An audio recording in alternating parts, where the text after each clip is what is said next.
Bilang linya, ano po, ang Secretary General po ng Sentro. Sa pamamagitan po yan ni Sir Joshua Mata. Kukunin din po natin yung reaction po nila dito po sa usapin po na yan. Ito pong hindi muna pagpapatupad nung 85 pesos na minimum wage hike sa may bahagi po ng Metro Manila, kasunod po ng utos po ng korte. At yung iba pa pong mga usapin.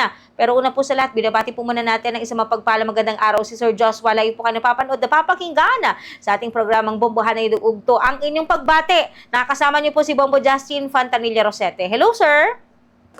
Hi, good afternoon. Magandang hapon, Bombo Justin, at magandang hapon sa iyo mga tagapakinig. Yes po. Sir Joshua, kayo po sa sentro, ano po yung reaction po niyo dito no sa kautusan na pagpapatigil po sa pagpapatupad ng implementation ng 85 pesos na dagdag sa arawang sahod ng mga manggagawa sa bahagi po ng Metro Manila, sir? Ay, naku, nakakagigil po ang naging desisyon na ito talaga, no? Alam nyo naman na tingi na nga ang wage increase na ibinigay ng NCR. 2 tranches yan, kapos na kapos sa pangangailangan ng manggagawa. Tapos ngayon, nakakuha pa sila ng TRO, itong mga employers, nangas pang makakuha for the first time ng TRO para pigilan ang pag-issue ng wage increase na ito, ang pagpapatupad.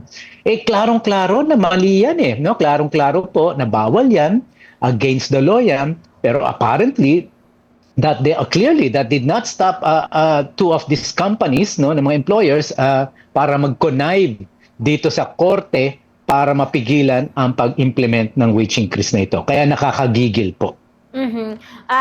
Yung timing po ng kapag-anunsyo po nito, Sir Joshua, after ilang araw po ng sona po ng Pangulong Ferdinand Bongbong Marcos Jr. Ayun na nga, pinagmalaki na nga. Ito na nga lang ang pinagmalaki ng presidente. Ayun, naunsyami pa. Nabudol na naman tayo, no? Ang mas masaklap, Bombo Justin, yung Secretary of Labor natin, naku po, Diyos ko, no? Agad-agad na sumuko. Ni wala man lang yatang kaplano-planong labanan nito at ang sinabi lang, susunod sila sa sinasabi ng korte. Mali nga ang trabaho ng Secretary of Labor ay ipatupad ang labor code. Alam niyang mali ito.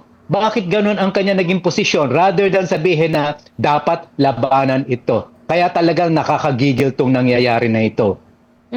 Sir Joshua, ano namang implication nito? Kasi dalawang construction firms lamang po yung nag-file ng petition po na yan. Pero naaprobahan po. Samantalang yung kahilingan na dagdag sahod po sa mga manggagawa, ang nagpipetisyon po dyan o humihiling po dyan, libo-libo, milyon-milyon pong manggagawa sa ating bansang Pilipinas. Ay nako, yan nga ang nakakaasa. Nag-usap yung employer at saka yung korte, sila lang ang nag-usap-usap, may hindi nila in-implead yung mga minimum wage earners na tatamaan nito, no? And yet may decision na kaagad, ang bilis, no? So nakakagulat talaga yan at nakakagigil sa galit, no?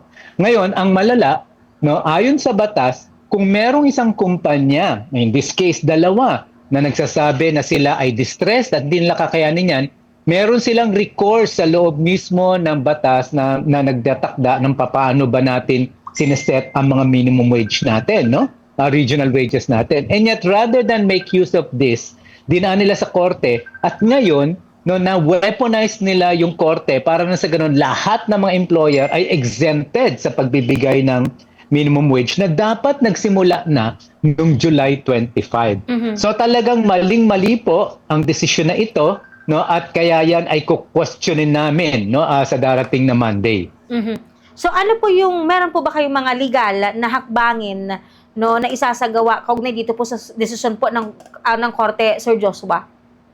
Ay, marami po. Ang una sa lahat, no, we will ask the court, no, to lift immediately ang TRO na to because erroneous talaga ang decision nila.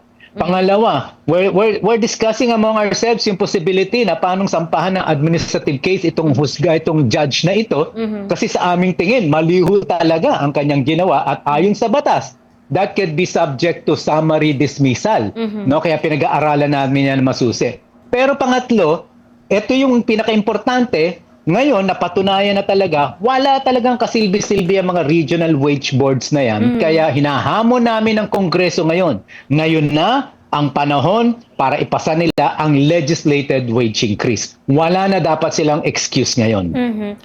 Kasi ang ilan pong mga grupo po like ang Kilusang Mayo Uno, bukod po sa may mga legal din pong hakbang isasagawa, meron din po silang mga ikakasang mga protesta kaugnay po sa bagay po na yan. Kaysa po ba kayo ang sentro dito po sa bagay na ito, Sir Joshua? Ay katatapos lang din mag-usap po ng nagkaisa, ito yung Broad Labor Coalition, at talagang nagdesisyon na may mga serye kami ng pagkilos starting Monday, no?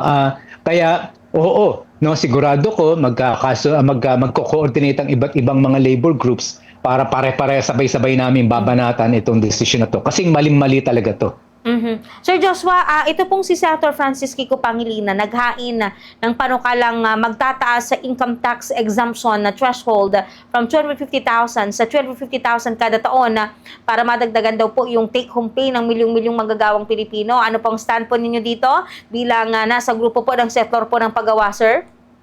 Sa tingin namin magandang hakbang 'yan, no, para talaga mabibsan ang pressure sa mga middle class natin, no. Makakatulong 'yan ng malaki. In fact, ang tingin niya namin dapat itaas pa ng mas mataas pa ang exemption, no, hanggang sana umabot pa doon sa mga kumikita ng mga 500, half a million a year. Para talaga mas marami ang makinabang dito. Pero magandang hakbang 'yan. Ganun pa man, inuulit pa rin namin, 'yan ay isang hakbang lamang. No, ang isang mas mahalaga na gusto namin makita sa gobyernong ito ay yung komprehensibong response dito sa patuloy at tuloy-tuloy na krisis na nararanasan natin. And that requires and what we're asking for ay yung mga hard reforms na katulad halimbawa ng pag-apenda ng IPIRA, no, na siyang isang dahilan kung bakit mataas ang presyo ng kuryente natin. Yung pag-repeal halimbawa ng all the regulation law na isang dahilan naman kung ba't hindi makarespond ng maayos ang ating estado dito sa oil crisis natin. At more importantly, yung pagpapatupad ng legislated wage increase at pagkakaroon ng industrial policy at public employment program na siya magsisiguro na may quality jobs ang ating mga manggagawa. Unfortunately, katulad ng sinabi namin ng panahon ng SONA, napakaraming sinabi ng ating Pangulo, napakaraming wento, pero wala namang wenta. Wala ho talagang reforma tayo narinig sa sinabi ng Pangulo natin. Isa po sa mga ipinagmalaki sa SONA po ng ating Pangulong Marcos ay ito pong paksilika na sinasabing kapag tuluyan pong maipatupad sa ating bansang Pilipinas ay mag-generate, mag-create ng libo-libong mga high paying jobs and mag-aakit ng foreign investment. Sa grupo po ng paggawa sa sentro po, kayo po ba pabor dito po sa pagtuloy ng proyekto pong ito sa ating bansa? Naku, Bobo Justin, narinig na natin yan. Lahat ng mga free trade agreements na pinirmahan ng ating bansa, yan ang pangako. Magkakaroon ng trabaho, uunlad ang industriya, no? And yet, kabaligtaran na nangyari. Nag-deindustrialize tayo, nagkaroon ng krisis ang agrikultura, at hindi umangat ang level ng employment sa ating bansa. Bagkus nananatiling meron tayong anywhere from 3 to 4 million na structurally unemployed every time na meron tayong survey na gagawin, no? So sa aming tingin, skeptic kami talaga dito. Skeptical kami dito sa sinasabi ng Malacanang na ito na makakasolve ito ng usapin natin ng trabaho. More importantly, no, sa aming tingin din, bago tayo tumalon sa ganyan, napakahalaga na dapat magkaroon tayo ng masusing mga investigasyon. Totoo ba yan? Kasi alam natin na maraming mga bansa including sa United States of America mismo, umaayaw ho sila sa pagkakaroon ng mga data center dahil nga ito po ay nagdudulot ng malaking problema sa patubig kasi malakas mag-suck-in ng tubig ang mga data centers in order to cool down yung mga computers na gagamitin nila, yung mga CPUs na ginagamit nila, no? Apart from that, napakalaking energy requirement din ang hinihingi nito. Kapos na kapos nga yung mga kasama natin sa Central Luzon ng kuryente. May mga araw na meron silang rolling blackout, di ba? At regular yan, no? And yet ngayon, magdadagdag ka na naman ng isang supposedly napakalaking investment na magre-require ng power saan manggagaling ang energy requirement ng mga yan? So may epekto rin yan sa atin.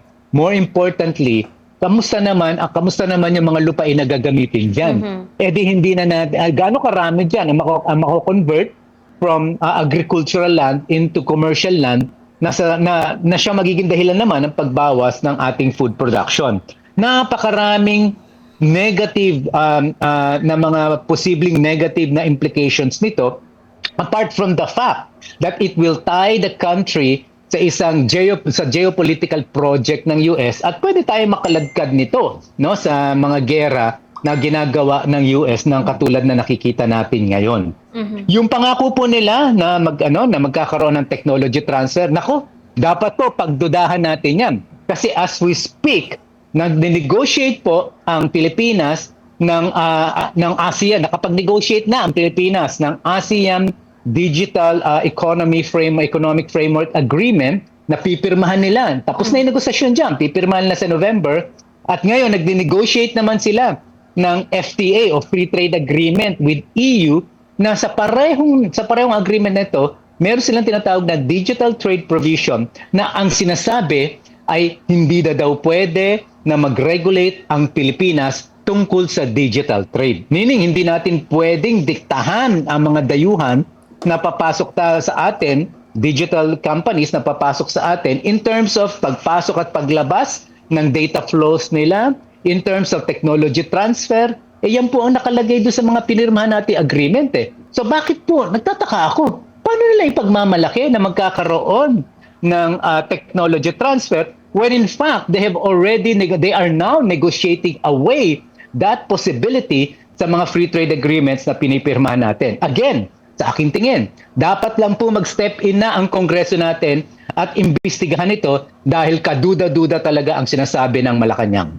Sa nakalipas po na sona po ng ating Pangulong Marcos, ano po yung siguro masasabi po ninyo na kahit papano natuwa ang sentro sa kanilang narinig kung mayroon man po, Sir Joshua?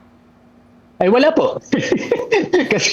kasi yung kahit yung pinangako niya na wag na daw ipasa yung systems loss sa mga consumer. Okay naman yun sana, no? Pero ang problema, hindi naman po yun ay pira lang eh, no? At hindi lang systems loss ang problema natin. Ang problema natin ay yung buong framework ng privatization na ipinapatupad ng EPIRA, no? Yung systems loss po, maliit na bahagi lang po yan ng dahilan ng cost natin. Ang malaking dahilan talaga ay ito pong generation cost na sa totoo lang, yan ang kumikita ng malaking value, yan ang kumukuha ng malaki, no? Bakit hindi 'yun ang galawin natin, no? Kaya sa aming tingin, no, okay na opening naman sana na questionin natin itong systems loss na ito. Pero hindi pwedeng yan lang ang solusyon dahil sa aming tingin, yung buong framework ng EPIRA, yung privatization mismo, ang siyang dapat nating ginagalaw.